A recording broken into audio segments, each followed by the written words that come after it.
Hello students, रचनास creation कच्छी से कलम तक में फिर से आप लोग का स्वागत है। और जैसा कि हम लोग एंशिएंट हिस्ट्री कर रहे हैं, एंशिएंट हिस्ट्री का टॉपिक वाइज कवरेज कर रहे हैं। तो अभी तक हमने हड़प्पा सिविलाइजेशन कर लिया है, सिंधु घाटी सभ्यता, वैदिक काल कर लिया है, वैदिक एज या वैदिक पीरियड। और ये अब थर्ड टॉपिक है रिलीजन यानी कि धर्म से, जिसमें पहला धर्म हम लोग करेंगे बौद्ध धर्म। तो बौद्ध धर्म के लिए सबसे अच्छी हिस्ट्री की किताब जो फैक्चुअल इन्फॉर्मेशन और कंसेप्चुअल दोनों को क्लियर करती है वो एनसीईआरटी के अलावा है AL Basham. AL Basham PT और मेंस दोनों के लिए बहुत अच्छी किताब है, बट उसको पूरा पढ़ के आप लोग के पास उतना टाइम नहीं हो सकता है कि सारी किताबों को एक साथ पढ़ सकिए। तो मैंने एनसीईआरटी, एएल बाशम और केसी श्रीवास्तव 3 बुक का कलेक्शन करके फैक्चुअल को इसमें कलेक्ट किया है और साथ ही बैक ईयर क्वेश्चंस भी हैं। तो ये बौद्ध धर्म से फिर से वही 4 वीडियो आएगी, जैसे कि मैं बाकी सीरीज़ में बाकी टॉपिक्स पे कर रही हूँ। 4 वीडियो, 15-15 मिनट की 4 वीडियो होगी। 2 वीडियो में आप पूरा बौद्ध धर्म पढ़ेंगे और 2 वीडियो में 25-25 क्वेश्चंस देखेंगे। तो अगर इस पूरे सीरीज़ से आपको जुड़े रहना है तो रेड कलर का सब्सक्राइब बटन दिख रहा होगा, उसको क्लिक कर लीजिए, तो आपको सारी video update free of cost मिल जाएगी। तो चलिए शुरू करते हैं बौद्ध धर्म। तो बौद्ध धर्म से अभी तक प्री में जितने भी क्वेश्चन आए हैं उनका टॉपिक यही रहा है, गौतम बुद्ध के जीवन से। दूसरा धर्म, बौद्ध धर्म से, जिसमें कि उपदेश, शिक्षा, संगति, जो बौद्ध संगति हुई उससे आते हैं। तीसरा है बौद्ध साहित्य से, और चौथा है बौद्ध का जो मत विभाजन हुआ या संप्रदाय विभाजन हुआ। तो ये 4 मेन सेक्टर हैं जिससे बौद्ध धर्म से क्वेश्चंस लगातार पूछे जाते हैं और इससे बाहर के क्वेश्चन नहीं आते हैं। अब आपको क्या करना है, इस टॉपिक के फैक्ट्स को कलेक्ट करना है। ज़्यादातर स्टूडेंट्स यही करते हैं, दुनिया भर की किताबों से फैक्ट्स को इस तरह से कलेक्ट कर लेंगे। मैं क्या करती हूँ, इसमें से सेलेक्ट करती हूँ कि कौन कौन से इसमें से फैक्ट जो है आपके लिए इम्पॉर्टेंट है। क्योंकि सिर्फ बौद्ध धर्म तो आपको पढ़ना नहीं है, आपको और भी धर्म पढ़ने हैं ना। जैन धर्म पढ़ना है, शैव धर्म पढ़ना है, शाक्त धर्म पढ़ना है। तो टॉपिक में कौन से सब टॉपिक इम्पॉर्टेंट और उस सब टॉपिक में भी कौन सा पॉइंट इम्पॉर्टेंट है, उसके अकॉर्डिंग मैं ये 15-15 मिनट की 4 वीडियो यानी कि 1 घंटे में आपका पूरा बौद्ध धर्म कंप्लीट कराऊंगी। तो चलिए पढ़ाई शुरू करते हैं बौद्ध धर्म की।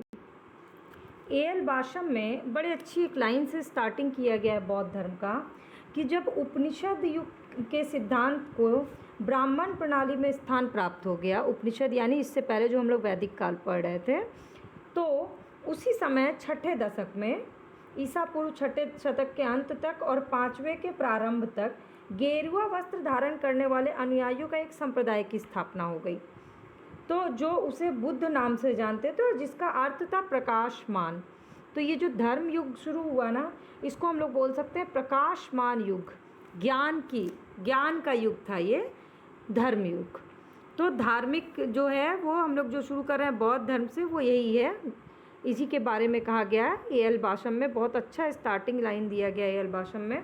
एएल बाशम की जो लैंग्वेज है वो मेंस की आंसर राइटिंग में बहुत हेल्पिंग है। तो चलिए अब पहले मैं बुद्ध का बायोडाटा, सिंपल भाषा में बोलूँ तो बायोडाटा, बुद्ध के बारे में बेसिक इन्फॉर्मेशन, एक कहानी बताती हूँ। बुद्ध जो हैं, गौतम बुद्ध का जन्म कहाँ हुआ, वहाँ से कहानी शुरू करते हैं। तो जन्म हुआ कपिल वस्तु के निकट लुम्बिनी में। कब हुआ, उनका बर्थडे भी जान लीजिए भाई। 563 ईस्वी पूर्व में हुआ था गौतम बुद्ध का जन्म कपिल वस्तु लुम्बिनी में। फिर अब उनके माता पिता का भी नाम ज़रूरी है भाई, हम लोग किसी का बायोडाटा तैयार कर रहे हैं। तो माता पिता थे शुद्धोधन। सो शुद्धोधन जो किसके थे, किस गण के थे, प्रधान थे, तो शाक्य गण के प्रधान थे शुद्धोधन। माता थी महामाया, वो थी कोलिये। ये इससे क्वेश्चन आ चुके हैं कौन से उसकी थी, तो कोलिये। अब हर किसी का एक निकनेम होता है, तो गौतम बुद्ध का निकनेम क्या था, तो उनका निकनेम था सिद्धार्थ। फिर गौतम बुद्ध के माँ का देहांत हो गया, तो गौतम बुद्ध का लालन पालन किसने किया, तो उनकी मौसी प्रजापति गौतमी ने की। अब भाई पालन पोषण हो गया, बड़े हो गया गौतम बुद्ध, 16 वर्ष की आयु हो गई, तो गौतम बुद्ध का विवाह भी करना होगा। तो गौतम बुद्ध का विवाह हो गया यशोधरा, शाक्य कुल की थी यशोधरा, उनसे विवाह हो गया। जब विवाह हुआ तो बच्चे भी पैदा होंगे, तो बच्चा पैदा हो गया तो उनका पुत्र हुआ राहुल। सब कुछ उनकी ज़िंदगी में बड़ा अच्छा चल रहा था। जन्म हो गया 563 कपिल वस्तु लुम्बिनी, पिता शुद्धोधन शाक्य, माता महामाया कोलिये, बचपन का बड़ा प्यारा नाम सिद्धार्थ। पालन पोषण अच्छा खासा मौसी ने कर दिया, प्रजापति गौतमी। विवाह हो गया यशोधरा शाक्य कुल की, पुत्र पैदा हो गया राहुल उसका नाम, सब कुछ अच्छे से हो गया। अचानक से गौतम बुद्ध की ज़िंदगी में 4 दृश्य उन्हें दिख गए। अब ये 4 दृश्य क्या थे? तो उनको दिखा एक वृद्ध व्यक्ति, एक बीमार व्यक्ति, एक मृतक व्यक्ति और एक प्रसन्न व्यक्ति। 4 व्यक्ति उनको दिख गए, बूढ़ा, बीमार, मृतक और प्रसन्न। और इसी से उनको पता नहीं एक सीख मिल गई और उन्होंने अपने घर को त्याग दिया, यानी पत्नी और पुत्र को त्याग दिया। उस समय वो थे 29 साल के, 16 साल की उम्र में शादी हुई और 29 साल की उम्र में उन्होंने घर को त्याग दिया और निकल पड़े कहाँ? तपस्या करने। जब वो गृह त्यागे तो उस टर्म को बोलते हैं महानिष्क्रमण, महाभिनिष्क्रमण। ये टर्म है घर त्याग, गृह त्याग करने को बोलते हैं। भाई अब वो घर त्याग करके आगे चले तो सांख्य दर्शन के आचार्य उनको अलार कमाल मिल गया। अलार कलाम ये सांख्य दर्शन के थे, ठीक। उनसे मिल लिए वैशाली के पास, फिर वो थोड़ा और आगे बढ़ गए, राजगीर पहुंच गए। राजगीर में वो मिल गए रामपुत्र से, रामपुत्र राजगीर दोनों रॉ से है, वहाँ उनसे भी मुलाकात हो गई। उसके बाद फिर वो आगे पहुँच गए और फाइनली वो कहाँ पहुँचे? बोध गया। देखिएगा बुद्ध की ज़िंदगी की कहानी ऐसे कहानी की तरह याद बड़ा अच्छे से हो जाएगी। वो बोध गया पहुँच गए और बोध गया में वो एक पीपल के पेड़ के नीचे बैठ गए। 6 साल तक उन्होंने तपस्या कर ली और पूर्णिमा की रात्रि को उनको ज्ञान प्राप्त हो गया। तब वो हो गए 35 वर्ष की आयु के। और ज्ञान प्राप्ति के बाद वो क्या कहलाए? बुद्ध। तो फाइनली गौतम बुद्ध जो है, सिद्धार्थ जो है वो बुद्ध बन गए और जो ज्ञान प्राप्त करता है उसको एक नाम दिया गया, बुद्ध का नाम पड़ा तथागत। तो तथागत क्या है? बुद्ध का एक नाम। तो ज्ञान प्राप्ति के बाद वो बुद्ध कहलाए और उनको जो ज्ञान प्राप्त हुआ उनके हिसाब से सत्य ही ज्ञान है। तो शाक्य कुल में जन्म लेने के कारण इन्हें शाक्य मुनि भी कहा गया। तो बुद्ध के कितने नाम हो गए? एक तो सिद्धार्थ हो गया, एक हो गया तथागत, फिर हो गया बुद्ध और चौथा नाम क्या था? शाक्य मुनि। शाक्य मुनि क्योंकि शाक्य वंश में हुए थे, शादी भी शाक्य में, बस माता जो थी वो कोलीय थी। तो ये हो गया गौतम बुद्ध का बेसिक बायोडाटा। फिर ज्ञान प्राप्ति के बाद गौतम बुद्ध अब चल दिए अपने ज्ञान का प्रचार करने। ज्ञान प्राप्ति के पूरी स्टोरी हमने देख ली, अब चलिए अब प्रचार पे निकलते हैं। तो अब भाई उनकी कहानी के ज़िंदगी का दूसरा पार्ट क्या है, जब वो धर्म प्रचार के लिए चले। ये जो 10-10 वर्ड्स मैं लिख रही हूँ ना, ये प्री और मेंस दोनों के लिए ये कीवर्ड्स हैं। प्री में भी आपके यही आंसर आए होंगे, इसी से रिलेटेड क्वेश्चंस होंगे, और मेंस में भी आपको इन्हीं कीवर्ड्स का इस्तेमाल करके मेंस का आंसर फॉर्मेट करना है। तो इस तरह से कीवर्ड्स पे हमेशा याद किया करिए। अब चलिए यात्रा शुरू करते हैं हम लोग। ऋषि पत्तन। ऋषि पत्तन कहाँ से है? शुरुआत करते हैं जब गौतम बुद्ध ना ज्ञान प्राप्ति कर लिए, उसके बाद वो बौद्ध धर्म का प्रचार करना शुरू किए। तो सबसे पहले वो बोध गया से पहुँचे ऋषि पत्तन, यानी कि अभी कौन सी जगह है वो? सारनाथ, बनारस।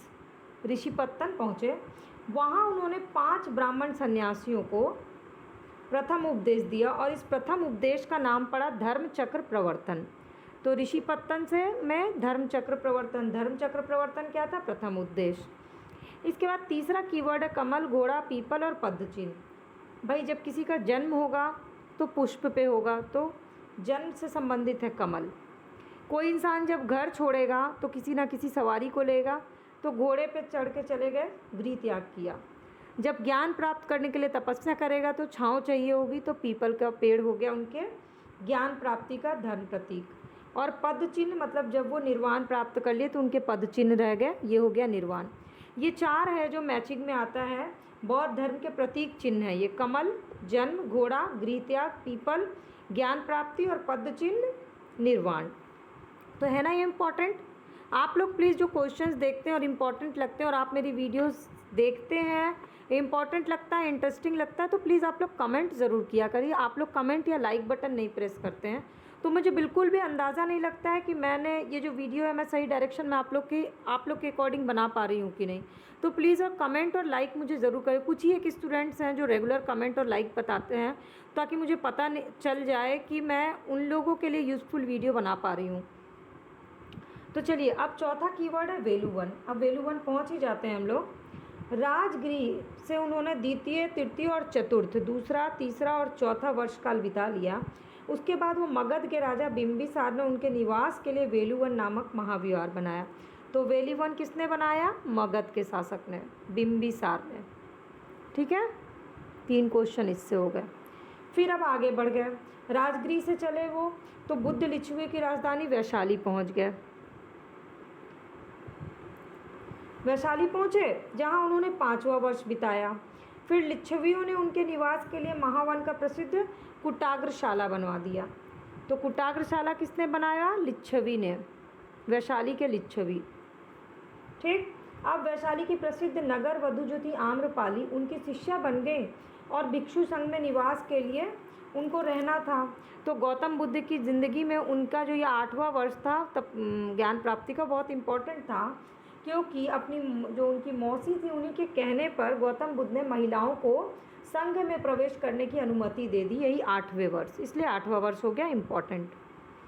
अब पहुंच गए, महिलाएं भी प्रवेश करने लगी। फिर भाई उनकी यात्रा आगे बढ़ गई, उनके से बहुत लोग जुड़ गए, जैसे कि देवदत्त जो बुद्ध का चचेरा भाई था। देवदत्त पहले तो वो उनका शिष्य बना, बाद में उनका विरोधी बन गया और उसने सोचा बौद्ध धर्म से हटकर एक नया ही धर्म बना लेते हैं, तो अपना ही एक संघ बनाया जिसमें वो असफल रहा। खैर, तो ये देवदत्त भी है।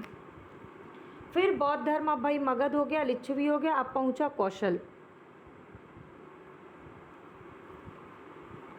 सबसे ज़्यादा प्रचार हुआ कौशल में बौद्ध धर्म का। यहाँ उन्होंने 21 वास किए। कौशल राज्य के अनाथ पिंडक नामक धनी व्यापारी ने उनकी शिष्यता ग्रहण कर ली और संघ के लिए जेतवन विहार दे दिया। तो ये किसने दिया? कौशल ने। ठीक, फिर भरहुत से प्राप्त एक शिल्प से हमें इस दान का पता चलता है। भरहुत से प्राप्त एक शिल्प से इस दान का पता चलता है जेतवन के बारे में। अब इसमें जेतवन तो अनाथ पिंडक हो गए कौशल से। फिर कौशल नरेश प्रसेनजीत ने भी अपने परिवार के साथ बुद्ध की शिष्यता ग्रहण कर ली और उनके लिए पूर्वाराम नामक विहार बनवा दिया। ये भी कौशल, इसलिए मैंने दोनों को साथ लिखा। पूर्वाराम, जेतवन दोनों कौशल की देन है। अब बुद्ध ने यात्रा, उनकी जीवन की अंतिम जो यात्रा थी वो थी वैशाली में। तो आ गए वैशाली। अपने मत का प्रचार करते हुए वो पहुंच गए मल्लों की राजधानी पावा में। वहाँ एक लुहार के घर में ठहरे और बुद्ध को जब कुछ खाने को दिया गया तो उनको रक्त अतिसार हो गया, जिससे पावा में कुशीनारा में वो चल बसे और वहाँ पर उन्होंने अपना अंतिम उपदेश दिया, पावा के कुशीनारा में। तो कब मृत्यु हुई? 483 ईस्वी पूर्व, और बुद्ध उस समय थे 80 वर्ष के। शरीर को त्याग दिया, तो कुशीनारा में उन्होंने शरीर को त्यागा। और जो इस शरीर त्यागने की प्रक्रिया, इसको बोलते हैं महापरिनिर्वाण। महापरिनिर्वाण में बुद्ध के शरीर को धातु के एक दावेदारों के नाम है, जिसमें है मगध नरेश अजातशत्रु, वैशाली के लिच्छवी, पावा के मल्ल, कपिलवस्तु के शाक्य, क्योंकि भाई वो शाक्य कुल के थे, रामगाम के कोलिये, अलकल्प के बुली, पिपलीवन के मौर्य और बेट द्वीप के ब्राह्मण। फिर से रिपीट करती हूँ। मगध नरेश अजातशत्रु, वैशाली के लिच्छवी, पावा के मल्ल, कपिलवस्तु के शाक्य, रामगाम के कोलिये, अलकल्प के बुली, पिपलीवन के मौर्य और बेट पीत के ब्राह्मण। ठीक, तो ये हो गया बुद्ध के जीवन का। अब उन्होंने जो धर्म प्रचार किया, अब हम लोग उनके जीवन के तीसरे स्टेज पे चलते हैं। अब चलिए बौद्ध धर्म का थोड़ा सा आगे का बस देख लेते हैं। आप लोग अभी तक मेरी वीडियो देख रहे हैं तो प्लीज़ मेरी रिक्वेस्ट पे आप लाइक और कमेंट करके बताइएगा कि आपको बौद्ध धर्म इस तरह से पढ़ना अच्छा लगा या नहीं लगा। चलिए, तो धर्म चक्र प्रवर्तन। अब बुद्ध जी की डेथ हो गई, फिर बुद्ध के उपदेशों के बारे में बात कर लेते हैं। बुद्ध का प्रथम उपदेश जिनको संज्ञा दी गई धर्म चक्र प्रवर्तन। अभी तक हमने पढ़ा महापरिनिर्वाण क्या था और महाभिनिष्क्रमण क्या था। अब तीसरा टर्म है धर्म चक्र प्रवर्तन। तो बुद्ध के प्रथम उपदेश को कहा गया धर्म चक्र प्रवर्तन। बुद्ध जी जो थे वो 4 देखे थे, 4 लोगों को। एक तो उन्होंने देखा बीमार व्यक्ति, मृतक व्यक्ति, प्रसन्न व्यक्ति और वृद्ध व्यक्ति। तो उन्होंने 4 आर्य सत्य भी दे दिए। अब ये 4 आर्य सत्य क्या थे? दुख है, दुख का कारण है, उसका समाधान है। तो बुद्ध ने ये 4 आर्य सत्य बता दिए। उसके बाद उनका उससे भी मन नहीं हुआ कि कुछ और चीज़ें बताए, तो 4 आर्य सत्य के अलावा और उन्होंने बताया दुख का मूल निवारण क्या है, उसका विनाश का मार्ग क्या है, ये अष्टांगिक मार्ग, 8 रास्ता भी बता दिए। मतलब 4 समस्या का समाधान के लिए उन्होंने 8 रास्ते बता दिए। 8 रास्ते अष्टांगिक मार्ग, सम्यक दृष्टि, सम्यक संकल्प, वाक, क्रमांत, आजीव, व्यायाम, स्मृति, समाधि। ये उतना इम्पोर्टेंट नहीं है, आपको बस ये पता होना चाहिए अष्टांगिक मार्ग जो है ना वो बौद्ध धर्म से जुड़ा हुआ है और ये 4 आर्य सत्य बौद्ध धर्म से है। खैर, उसके बाद आया मध्यमा प्रतिपदा क्या है। तो बुद्ध ने जब अपने मत को लोगों तक पहुंचाया तो उन्होंने अपने मत का नाम रखा मध्यमा प्रतिपदा, यानी मध्यम मार्ग। बीच का रास्ता हमेशा होता है हर किसी के लिए। फिर बुद्ध ने सोचा जब मैं अपने धर्म का प्रचार कर ही रहा हूँ, इतने सारे उपदेश दे ही दिए, तो अपने अनुयायी भी बना लूँ। और जब अनुयायी ज़्यादा बन गए तो उन्होंने अनुयायियों को बांटना सही समझा। तो अनुयायी बटे फिर से 4, भिक्षु, भिक्षुणी, उपासक, उपासिकाएँ। हर चीज़ उनकी 4 है, भिक्षु, भिक्षुणी, उपासक, उपासिकाएँ। फिर सामान्य मनुष्य के लिए बुद्ध ने जिस धर्म का उपदेश दिया उसे उपासक धर्म कहा गया। फिर उन्होंने दे दिया यही एक चीज़ है तो 3 है, वो है त्रिरत्न, बुद्ध, धम्म और संघ। त्रिरत्न क्या थे उनके, बुद्ध, धम्म और संघ। ये मेंस में आता है इससे क्वेश्चन, त्रिरत्न से। अब जब सारे उपदेश दे दिए, इतने अनुयायी बन गए, भिक्षु, भिक्षुणी, उपासक, उपासिकाएँ, अष्टांगिक मार्ग बता दिया, 4 आर्य सत्य बता दिया, अपने उपदेशों को मध्यमा प्रतिपदा कर दिया, सब कुछ हो गया, तो उन्होंने सोचा चलो बौद्ध संगति का आयोजन किया जाए। तो ये जो बौद्ध संगति है ये आपके लिए इम्पॉर्टेंट है। इससे आते हैं क्वेश्चन। तो पहले ऐसे देख लेते हैं, फिर कोडिंग बताऊंगी। प्रथम संगति 483 ईस्वी में राजगृह में महाकश्यप था उसका अध्यक्ष और शासक उस समय था अजातशत्रु। ठीक, तो पहला राजा का घर महाकश्यप ले गया और वही उसका शत्रु बन गया। प्रथम राजगृह महाकश्यप अजातशत्रु, इस तरह से भी आप इसकी कोडिंग पूरे एक लाइन में बना सकते हैं ताकि कोई कन्फ्यूज़न ना हो।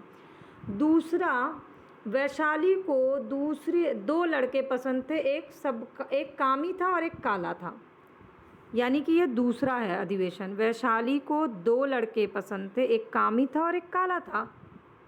तो वैशाली में जो हुआ वो दूसरा था, उसके वो थे अध्यक्ष सबकामी और राजा था कालाशोक। तीसरा, पाटलिपुत्र में मोगलीपुत्र अशोक। पाटलिपुत्र का पुत्र था अशोक। अशोक तो पाटलिपुत्र के लिए फेमस है, तो पाटलिपुत्र का पुत्र था अशोक, ये हो गया तीसरा। और चौथा, कुंडलवन कश्मीर में है, जिसके थे वसुमित्र और अश्वघोष और कनिष्क। तो वन में जब कनिष्क पहुंचा तो उसने घोषणा की कि उसे एक मित्र चाहिए। वन में तो कोई मित्र मिलता नहीं है, वन में कनिष्क पहुंच गया, उसने घोषणा की कि उसको मित्र चाहिए, तो उसको 4 मित्र मिल गए। तो ये हो गया चौथा। वैसे अगर क्रम में ये आता है कि सिर्फ जगह मतलब कि स्थान पूछा जाए तो इसका कोड है RVPK। पीके तो मूवी से याद रहेगा, RVPK। अगर इधर से कोड आता है कि शासक कौन थे तो उसका कोड है AKAK, अजातशत्रु, कालाशोक, अशोक, कनिष्क, AKAK, और ये है RVPK। ठीक है, ये हो गया आपके 4 संगति। ये आपका पार्ट 1 है। अब पार्ट 2 में मैं आपको बताऊंगी बौद्ध धर्म का बंटवारा। तो आप अगर ये वीडियो देख रहे हैं पूरी देखें तो प्लीज़ लाइक, कमेंट और भी स्टूडेंट्स इसको शेयर करिएगा। और अगली वीडियो फिर मैं कल अपलोड करूँगी। मैं रोज़ एक वीडियो 15-15 मिनट के लिए आप लोग के लिए अपलोड कर रही हूँ ताकि आप लोग का सारा सिलेबस बहुत अच्छे से कंप्लीट हो जाए। तो इसी तरह से मेरे चैनल से जुड़े रहिए, तो आपके सारे सब्जेक्ट, सारे सिलेबस, पूरा GS और ऑप्शनल भी मैं कंप्लीट करा दूँगी।